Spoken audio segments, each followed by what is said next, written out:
తిన్నుందారా తిన్నుందా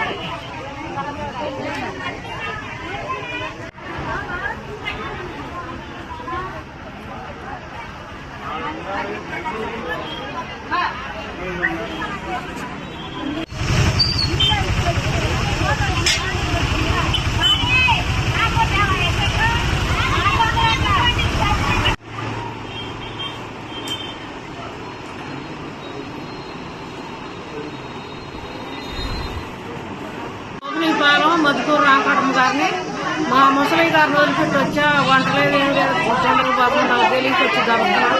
ఇక్కడ అసలు మంచి లేవు, వాటర్ లేదు, లేదు, అన్నం లేదు, కళ్ళు తిరుగుతున్నాయండి. ఇవన్నీ అడ్మిషన్స్ చేసుకొచ్చిన ఆధార్ కార్డు ఏం చేసాము ఇంటికి వచ్చి రాసుకోవచ్చు. మేము ఉదయం 11 గంటలకు వచ్చాం, ఇప్పుడు 2 అవుతుంది. అన్నం లేదు, ఏం లేదు. ఇక్కడ ఎండకి ఇప్పుడు దాకా ఉన్నాం. ఇప్పుడు దాకా ఇంకా కాలేదు. ఇది ఇంటింటికి వచ్చి చేయాల్సిన పని. ఇప్పుడు మేము ఇక్కడ ఆఫీస్ కాడికి వచ్చినా ఇంకా 4 గంటల నుంచి ఉన్నాం. పనికి పోయి వచ్చినాం ఎండలో అన్నం లేదు, నీళ్ళు లేవు. ఇప్పుడు దాకా 4 గంటల నుండి ఇక్కడ నిల్చున్నాం.